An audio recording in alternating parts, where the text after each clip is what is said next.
And we are live. Hello, hello, everyone, and welcome to Edumatch Tweet and Talk number 8. Today we're going to be talking privacy, digital citizenship, all kinds of cool things like that. So make sure that you're following along with us, checking out our Hangout on Air on Google Plus at bit.ly/tweettalk8, obviously what you're doing if you're seeing us right now. And also we have a Twitter chat going on, #Edumatch.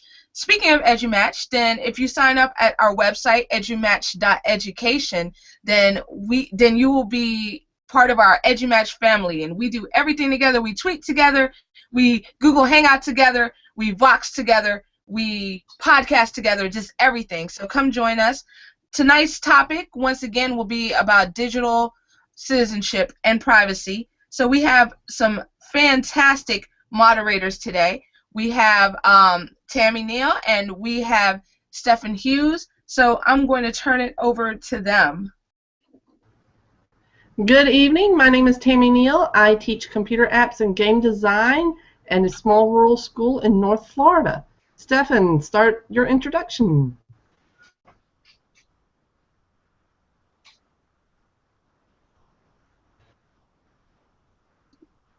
All right, he might be frozen. Might be frozen. Okay. Oh, there we go. Stephan, tell us about yourself. Right. Good evening, everybody. You can hear me now? Yes, we can. Okay, great. So my name is Stephan Hughes, as you said already. I'm an academic coordinator, lecturer in tech, English language teaching, instructional technology here in Rio de Janeiro, Brazil. Who's next? Pass it on to the next. There we go. Zena? Yep, I'm taking it off. There we go. We good? My name is Zena Brown. I'm an educational technology specialist at the iTeach Center at Kennesaw State University. And with today's topic, the other thing that's real important to me is I am a mom of 4 from elementary to college. Wow. You say wow.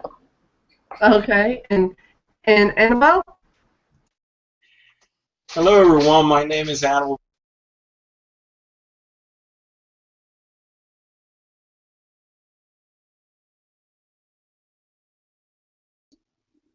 All right, we might have lost him for a second, but hopefully he'll be back to join us. And let's see if Susie is here.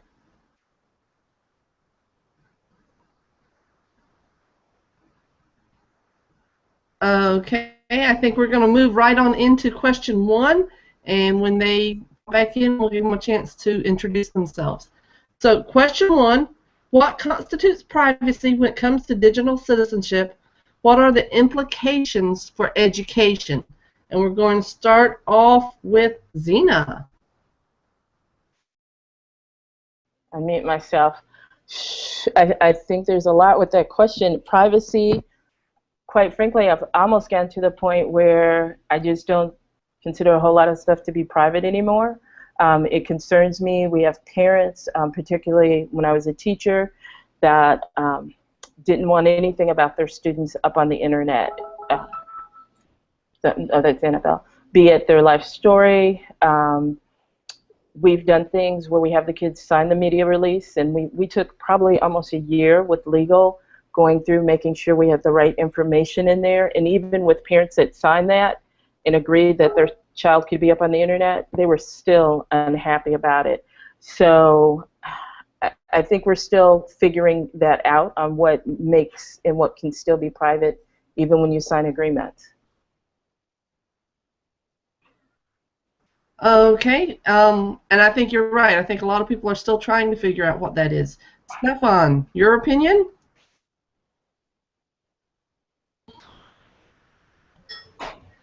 Yeah, I think just picking up with what Zena said about the implications, right? And I think we touched about this on some chats back, where parents complain a lot about what their students or what we're doing with their students, and they didn't even know their students already have accounts, right? So that is something, or they have lots of stuff on the internet that parents are not even aware of. So this is tricky. It's a big issue we should have to discuss. What goes on, what is not. So that's my take right now. Sarah, do you have anything you'd like to add to this one? Oh yeah, absolutely. When we talk about privacy, I definitely want to piggyback on what everyone said.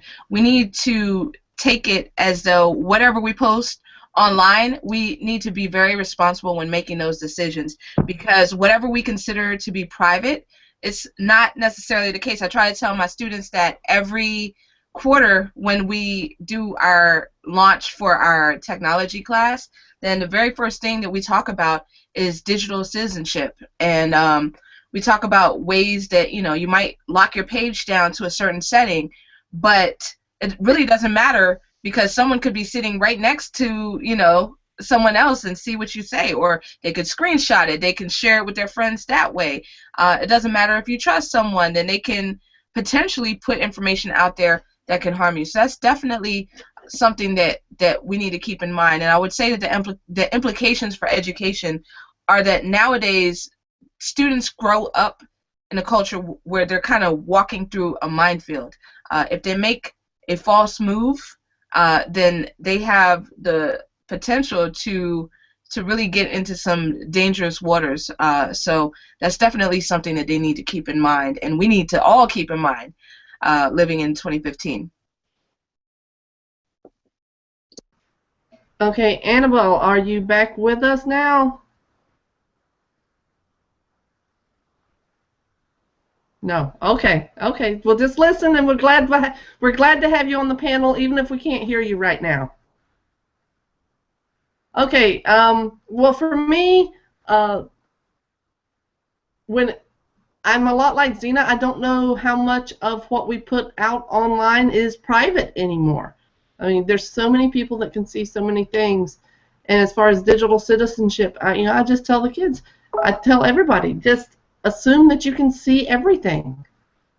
Just assume that nothing is private, and even private conversations aren't private anymore. So I think there's a huge implication there when it comes to digital citizenship and education as to student records and who can see what and who we're supposed to talk to about what and all that lovely stuff. I mean, I think it's a really deep issue. So, but I think that, Stephan, if you'll move us on to question 2, that'd be great.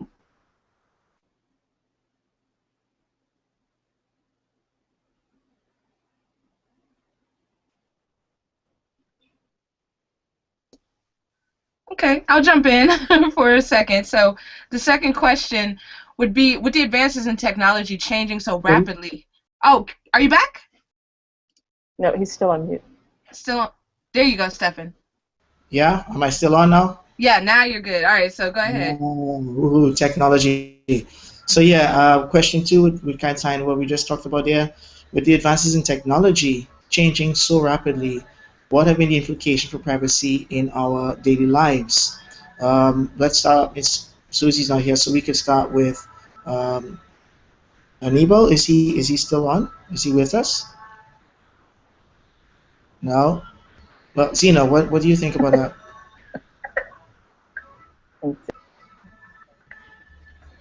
There we go. Well, one of the things, and I know we'll probably talk about this a little bit later, is I know everyone's got that fascination with Periscope now, and someone put a Periscope of a woman.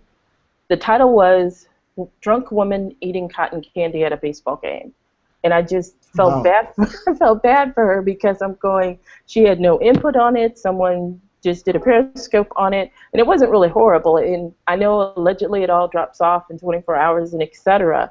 But I think it is, people are going to almost feel like you have your own paparazzi following you when you do something, because the question is someone going to whip out a phone and videotape whatever it is that you're doing?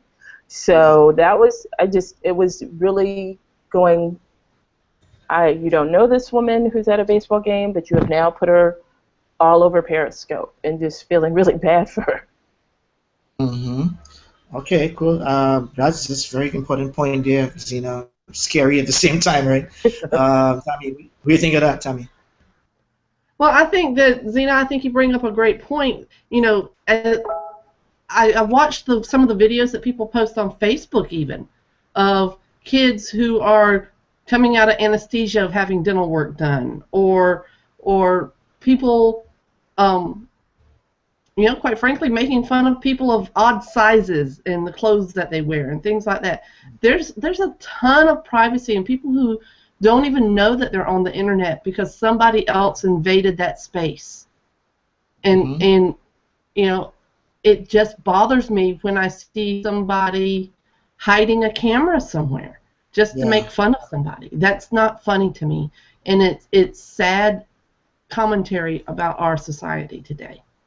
Yeah, and it's scary because it has I think ethical issues there as well, right? Yeah, I mean if you see something doesn't mean you should post it, right? Exactly. That's important. Exactly. I do. So Sarah, oh sorry, go ahead, Tammy. Oh, I was going to say, I do have some parents that have decided when they email pictures of their children, they actually put in their post, please do not share this on social media, or this is not to go any further than your email. So to think that you've got to do that with your family and friends is just a new way of thinking about your privacy now. Yeah. Courtesy. Yeah, you never know. You could be sleeping with the enemy, So you never know. Yeah, that is so true. And I'm looking at the Twitter feed right now, and Anne had a similar comment. She said that she thinks it's still a tricky issue in education. Assume responsibility, need parent permission when working with minors, and that is so true. Yeah. But I just want to circle back to something that Tammy was just talking about a second ago about the hidden cameras. And one thing that I know was a huge topic of discussion, probably this time last year, now not so much, is Google Glass. How people were walking around with Google Glass and just you didn't know if it was on, you didn't know if it was off. And I had a pair too. I worked the whole basketball season, and my whole basketball coach salary went into getting a pair of Google Glass. But I have to tell you, I rarely wore them because I just felt so weird. Just because I assumed that people thought that I was filming them when I wasn't, and that was just such a weird feeling that it just made it just kind of uncomfortable for me. So. Yeah, intimidating, right? It's intimidating. So, that thing, we could go from your last point there, Sarah, we could go straight into question 3, right? Implications, some of you have touched on this already, the implications for students, right? All these changes regarding evolving technology, Google Glass, for example. What are the implications, right, in the classroom and out of the classroom? So, Tammy, we can start with you. Yeah. Okay, Zena, I think that there have been issues where teachers have filmed students and students have filmed teachers without the other one's knowledge, and I think that with the advent of the technology, just the technology we've seen in the last year has been so amazing. The GoPro now has, what is it, about an inch or so square for a GoPro now? Those things can be hidden anywhere. So it puts you on alert, and it makes you really suspicious sometimes of behavior in a lot of different places, including the classroom. So I think that it's something that we have to all address, and it's too difficult for schools to make or districts to make decisions each summer. It's got to be an overall ongoing understanding of, no matter what the technology is, certain places are free from that type of distraction. I know I want to use video in the classroom. I want my kids making videos, but what I don't want are my kids making hidden videos. Okay. Yeah. I want it out and above board and in the open. Cool. That's true. That's true. Zena, mother of 4 kids, what do you have to say about that? Well, I think it's when I've held off on my kids getting email accounts until it becomes kind of a part of their educational process. And then because of the type of email accounts they have, they all run through my phone. So I see all the emails that they get. And then I do see when they get invited to a hangout with their friends, and I'll be honest, I go back through and read the transcript, and yeah, my son's not on any of those hangouts. It's just not appropriate for me. And then the other thing is there's another piece of software that tons and tons of teachers are using, and in Louisiana they just passed a law where you can no longer use as a username or password any type of identifying information for students. So they're not necessarily scrambling, but there is no first name, last initial, no last four digits of their student ID number, no just initials at all. So teachers are trying to figure out something simple like, if I want my students to be global citizens and have things where they have usernames and passwords, what are we going to use? I mean, you want something simple that you can use on all your applications, but now their kids are named after action figures, and because they don't have a convention that fits in with this new law that they can use. Okay, cool. Sarah, add something to that. Say something to that. That's great. Thank you very much, Zena. Yeah, absolutely, absolutely. And I was talking with one of my friends, rafranz, on Friday night. She had a tweet out there about Periscope in the classroom, whether or not it is a good idea. And we were having a discussion back and forth, and she said some things that really kind of opened my eyes and opened my mind in terms of different things that we need to think about while we use these tools. And I mean, I know that we have not yet gotten to the specifics question, but definitely one thing that came out of that conversation, I realized that a lot of times we jump to a lot of times when something is shiny and new, then we might jump on it and say, hey, this is awesome, let's do it. And she kind of helped me realize that, you know, we definitely need to think twice. So this is something that I kind of in the back of my mind, when I heard about Periscope, then, you know, that was definitely a concern at the forefront of my mind. I did not want to do anything to put my students at risk. But the fact is that as educators, we all need to be cognizant of that and think of safety first. So while those of us on the panel and maybe those people who are watching and engaging might already know this, then, you know, we definitely have to spread the word and spread the awareness to the rest of the profession. Okay, cool. All right, Tammy, you want to bring home the last question there, and then you could maybe include Anibal if he's around. Yes. If he's able to. Okay, Tammy, go ahead. Take it from here. Okay, so question 4, and we're going a little over tonight because this is such an important topic. Please give examples as to how recent tech developments, i.e. Periscope, drones, wearable tech, can affect privacy. And it looks like, Anibal, can you hear us? Okay. Stephan, let's have you answer the question first. You haven't answered one first tonight. Well, example, I think you guys have mentioned some of that here a lot in terms of Periscope, drones, wearable technology. But we could go back to simple stuff. I think you said like screenshots of computers and stuff. Examples you see sometimes on the street. As we were talking this before, you know, public transport, you can see somebody texting something, and then I could just lean over and see their whole conversation and learn stuff about them. Yeah, so it's so easy to get stuff from people, and they don't know. They leave everything out in the open. You know, they forget that when you go online, you're leaving basically everything out in the open. You know, you're leaving it close to dry. So be careful, and it affects everything. You know, and people just like even in private groups, they just think they're in private groups, so they can say whatever they want. But it's not that private. So it affects behavior, it affects attitudes, it affects, you know, what we say in general. Kind of think twice on stuff. That's my take. Yeah, that's a very good point to make there, Stephan. Zena?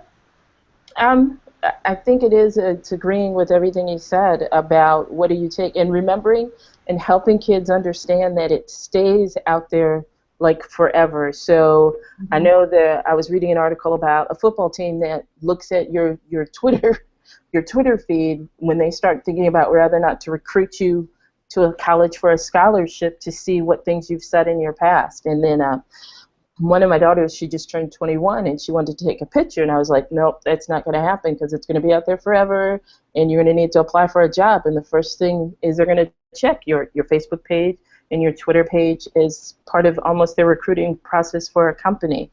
And then even my son attends a school where the teachers come and do home visits, and it was a great idea. Let's periscope about the home visit, but they also had the location turned on. And so that meant that essentially you were able to see, at least in the direction of the student, where the new student lived. And so it was simple things like, it was so powerful for people to see the periscope, to interact, to watch, etc.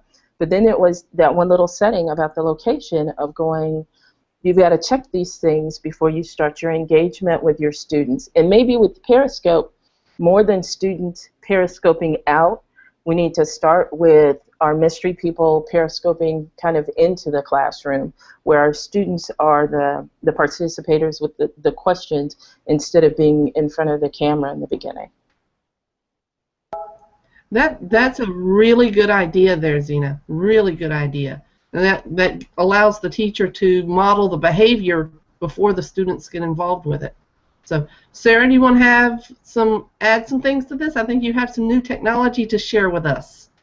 Yeah, absolutely. So all of these things can be a little frightening at times when we think about, possible implications. But I think that the best way to kind of get around that is to get to know them. Same thing, I have a fear of flying. I took flying lessons, I took flying lessons, and now I can fly anywhere. So same thing when it comes to all of these new things. So everything that's potentially terrifies the mess out of me, I'll get one. So, for example, I think, I think Justin Ion tweeted something earlier this week about an article he had read with the drones and how people are just getting ridiculous with them nowadays. Drones are definitely very cost effective. I remember a couple months ago when I saw one under $1,000 on Amazon. Now you can get one for like $30. Of course, it's not as robust as the other one is, but I just ordered one yesterday for $80 that has a camera on it. So it's crazy because you could potentially take this thing, just like someone was saying on Edumatch. I can't remember who right now. It might have been Susie, but someone was saying how you could potentially take this drone and fly it in over the fence into your neighbor's backyard and see what's going on in their house. So that's definitely something that that is kind of a scary implication, but we need to figure out, we need to expose ourselves to this stuff so that we know exactly how we can best circumvent that. I think it was the article you were talking about a little earlier, Zena, with the people who were periscoping over the lady's shoulder, and it's quite possible. I saw a periscope, a great one that Tony Vincent did a little earlier this week about different photo lenses. So, just went ahead and ordered what he was talking about, and sure enough, you have one of these lenses that's like I think it's a fisheye, or it might be the macro, but it zooms like way in, and you can see all this detail from very far away. This thing cost $18. I think that was shipping included. So it's getting very real and very accessible. But the best way that we're going to be able to help our children, help our students kind of navigate through this world is to expose ourselves to these things and not run away from them. So that's kind of my take on it. Yeah, I think that my internet flaked out a little bit, so I missed some of what you had to say, Sarah, but it just brings to mind all of the ways that our privacy can be invaded, and if we don't protect it ourselves, if we don't protect our personal privacy, then no one else will. We have to be the last line of defense for our personal privacy. And as teachers, we're the last line of defense for the privacy in our classroom. Those kids depend on us. So we have to really talk about not just digital citizenship, but citizenship in general. What is and isn't appropriate, what is or isn't, what was the word I was thinking of earlier? I can't think of it. Culturally acceptable. I mean, what is acceptable for us to share, what is considered public behavior and what is not. And that the distinction between the two is, to me, is very important. Very important. So I think that wraps up our questions tonight, Sarah. So we're going to turn it back over to our hostess with the mostest. All right. Well, just wanted to thank you all so much for everything. Tammy, Stephan, Zena, Anibal, Susie, just everybody who was here, and everyone who is participating on the Edumatch hashtag. Also, our viewers, I see y'all down there, so thank you all so much for joining us. Just wanted to remind you that this Twitter chat will be storified, and it will also be available as an iTunes podcast. You can subscribe at bit.ly/Edumatch podcast. So come back next week, same bad time, same bad channel. We are going to be talking about how to make an awesome first day. We have some excellent panelists who have already signed up, and if you want to be a panelist, you can sign up as well by going to bit.ly/Tweet Talk 9. How could I forget that? Tweet Talk 9, so easy. Also, before we let you go, just wanted to let you know that EdCamp Edumatch is coming, so yay! That's going to be in about 6 days, if I'm not mistaken, and already we've had quite a response. I'm looking at it right now. We've only had it up for a couple of hours, but we have over 20 people already signed up, so make sure that you join us. It's going to be awesome. It's going to be on the MIT Unhangouts platform, which is something that I think that that all educators could benefit from using. So if you want to check it out, if you want to take it for a spin, see how it works, while also having this great conversation, this great dialogue and learning together, then join us on Saturday, 2 p.m. Eastern Standard Time, and just go to bit.ly/EdCampEdumatch. All right, so that is it. So thank you all again, and have a great one. Salud.